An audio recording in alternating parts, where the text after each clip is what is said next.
Well, selling a house in America can be a sprint in some states and a marathon in others. Some homeowners are closing deals quickly, while others are left waiting months on end. So here to share with us how Ohio ranks is Dennis Ganadis from Ganadis Real Estate. Thanks so much for joining us. Thank you for having me. Of course. So let's start off with talking here in Ohio.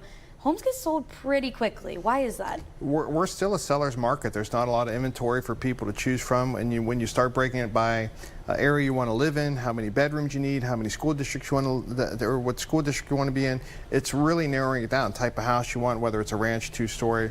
There's not a lot of options for people right now, so those properties that are available do go fairly quick. Yeah. What about here locally in the Mahoning Valley? How are we doing in the housing market? It's a seller's market here locally. I ran numbers in the Tri-County area. Our average median from the last time I was here was $188,000. Today it's around $200,000 is our average median price for home. You're about on average $128 a square foot is what your house is going to probably go for. And remember, that's the average, so some go higher, some go lower. But we're a strong seller's market in the Tri-County area, Trumbull, Mahoning, Columbiana County. It's a really good market to be in right now. You're about a 30 to 45 day on market window, so you know, from the time you put it on the market to the time you get an offer and you're moving out, it's about 35 to 40 days right now. Yeah, so that's a pretty quick turnaround, yes, right? Okay. Yes, so I always tell people work backwards, so wherever you want to be, work backwards from that, and then, you know, so if it's a 30-day process to sell your house and you have to move in somewhere, try to work backwards, and that'll give you a good barometer when you should put your house on the market. Yeah, do you have any tips when it comes to, you know, like you said, putting your house on the market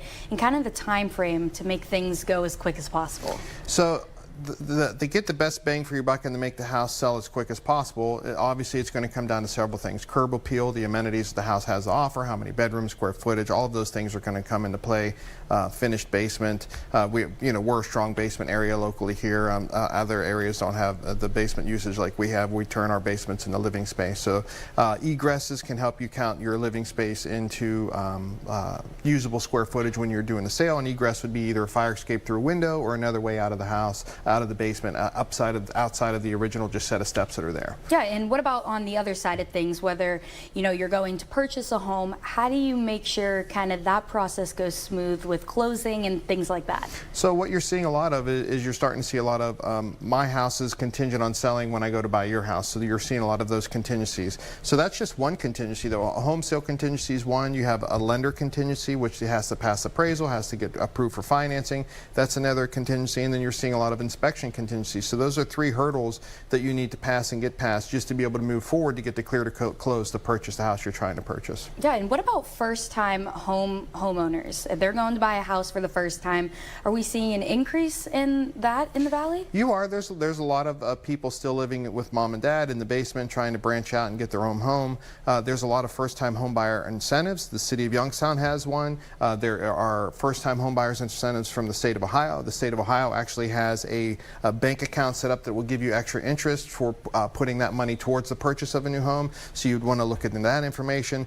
There's alumni credits that are available from certain lenders. So there's all kinds of credits out there available to help in your assistance in purchasing a home. Yeah, a lot of helpful tips there. So this is, of course, we're talking in Ohio. What about over the state line? How are they selling? Do you know anything about that? Well, I'm not licensed in any other state but Ohio, but I can tell you all of the surrounding area to us are having the same problems all the way from the West Coast to the East Coast. I mean, it's a seller's market still. There's not a lot of inventory. The inventory doesn't sit long on the market. If it is sitting long, it's either overpriced, the seller's not willing to negotiate, or there's just something physically wrong with the house. And those are typically the things you're seeing why homes sit on the market long, is just for a couple of different reasons. All right, and before we go, give us the information on how we can contact you if we want to use you and your team for your services. Our office is located in Boardman on 224, and our phone number is 330-729-5004 is the office. We have 15 agents, 5 property managers, a couple commercial agents as well that can help you with any of your buying and selling or property management needs. Awesome, making it easy for us. Yes. Well, thank you so much for taking the time to join us here on the Midday.